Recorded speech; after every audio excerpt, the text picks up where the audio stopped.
que j'aimerais vous présenter, c'est un petit peu la TMA vis-à-vis des métiers. Parce que souvent la TMA, c'est considéré comme relativement technique.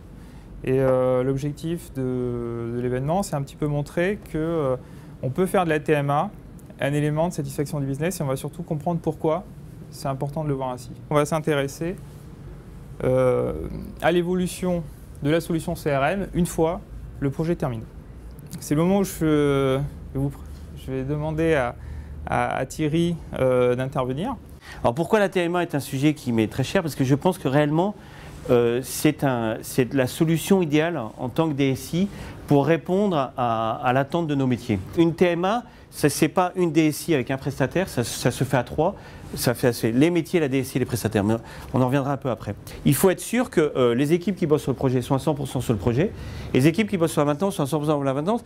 Moi personnellement, je reste convaincu qu'à l'arrivée, la TMA coûte moins cher que de l'avoir en interne. Est-ce que finalement tu penses que peut avoir des recommandations sur la gouvernance pour la TMA? La gouvernance, c'est un des éléments clés.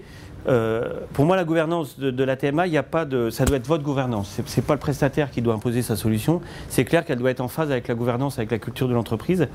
Bon, néanmoins, pour moi, l'élément clé, c'est qu'une TMA, et donc je l'ai dit précédemment et puis j'insiste là-dessus, c'est vraiment un ménage à trois. Voilà, c'est vraiment un ménage à trois.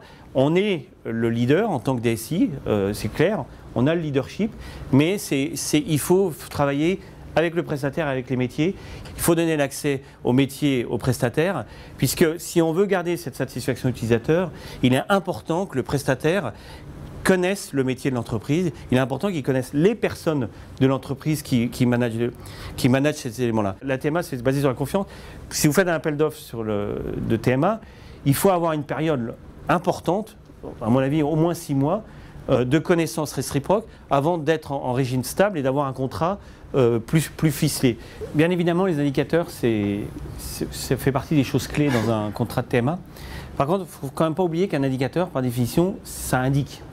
Donc ce n'est pas le moteur de la TMA.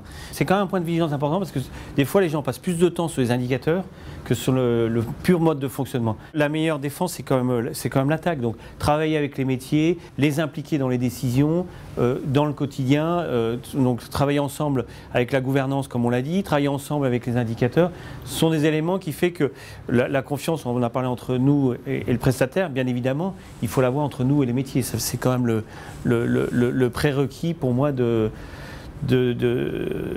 bonne coopération. Par contre, il ne faut pas avoir peur. Il ne faut pas avoir peur. Faut pas avoir peur de les impliquer. On reste le leader, on reste le chef d'orchestre, en particulier entre le prestataire et le business.